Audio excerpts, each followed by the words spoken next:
Hey, good morning, guys. How are you today? John Parmenter here, Precision International. Listen, we got to address something here right now because this has really been a situation in this industry lately with the 6L80s, and I don't know how this became such a big issue, but we're going to address it and put it to sleep finally, so that you guys, there's no doubt in your mind of what's going on and how to deal with stuff. The torque converter is the weak link in the chain with this unit. We all know this, okay? So the converters go bad and they put debris in the pump and make the pump go south. Okay, so now we're going to take you over and show you something on the pump. This is what happens with the 6L80s. We're all used to seeing this. You know, the converter goes bad and puts debris in the pump and scores the life out of the pump and puts metal all in here and grinds up the stator and does a hell of a job and everything. Metal gets stuck in the rotor, grooves the rotor all up, moves the stator all up. So now we're going to show you what the procedure is to remove the stator so you can machine the aluminum body of the stator and save it and use it again. Now we've removed the 8mm bolts that hold the metal body of the stator to the aluminum housing of the stator, which is this piece, to service this component. Now, servicing this component would mean a couple of different things. One, if we want to machine it and save it and use it again, okay? And two, guys are afraid to take this out. They've always been afraid to take this out, and I don't understand why, because what happens is when that converter goes bad, debris gets stuck in these pockets, okay? So now if you don't clean this all out and get this all sanitary, what's going to happen is you're going to put the job out and it's going to go down the road and the training fluid's going to go to 200 degrees and it's going to start sticking valves because it's going to start whacking the metal loose. Same vein of the pump stator having debris stuck in the cavities that we saw, the same effect goes into the planetary. So now a lot of guys don't take this planetary apart because you can't get this lube dam from GM. It's not available.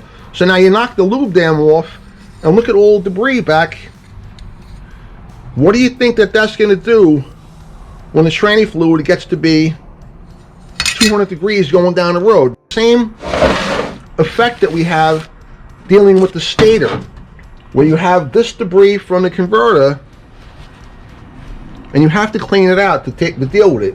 So now guys are telling me that, you know, GM says not to service it, not to touch it, not to deal with it.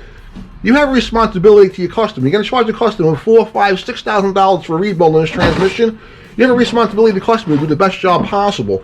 You have to get this apart, okay? Number one. Number two, when you're doing these in any kind of volume and they look like this, you can't reuse that. Some guys are using, you know, brown cookies and the sandpaper and they're wheeling it off. No, this has got to be machined and machined cleanly. So to have a nice fresh surface on here for the new vanes and a new slide and a new rotor to ride off of. Because of, this is astronomically expensive now. This is almost $400 for a pump stator. Do not use a plastic hammer to remove the stator, the metal part of the stator, from the aluminum part of the stator. Also, when installing the metal part into the aluminum part, same thing.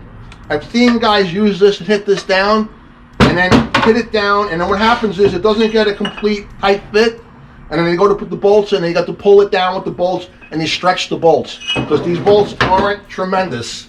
The little 8mm bolts, and you can't pull a stator into the body with an 8mm bolt. That's why you do it on the press. You make sure it's pressed together and down, and then get the bolt snug, so it can't creep up again. A couple of things to look out for that we've seen happen in the field and have had guys send me back to take a look at. And one of them is, once you've taken this apart and now we stack these up and we send them to the machine shop and he cuts 10 of these for us, gets a nice machine finish on them, does a real nice job on them. The thing is, you have to clean these holes out, okay? You got to go into these holes and clean any debris out and go in there with a pick and rotate it like that. Hit it with some starting fluid. Starting fluid we like because it leaves no residue and it dries out the material completely. And go in there with an air blower and make sure you blow out any debris that are in these holes, because once we press that metal part of the stator back in the aluminum part of the stator, I can't have access to this. I'm going to put the bolts right back in there again. All right? So this is a little small tip to make sure it's clean and dry and good, okay? Take this apart and clean this. Make sure that this is all clean. Make sure that you stone it with a stone so you have a nice clean edge for the gasket to sit on and impact across, and you won't have a problem with these. Okay, I hope these tips help you a little bit. Catch you on the flip side.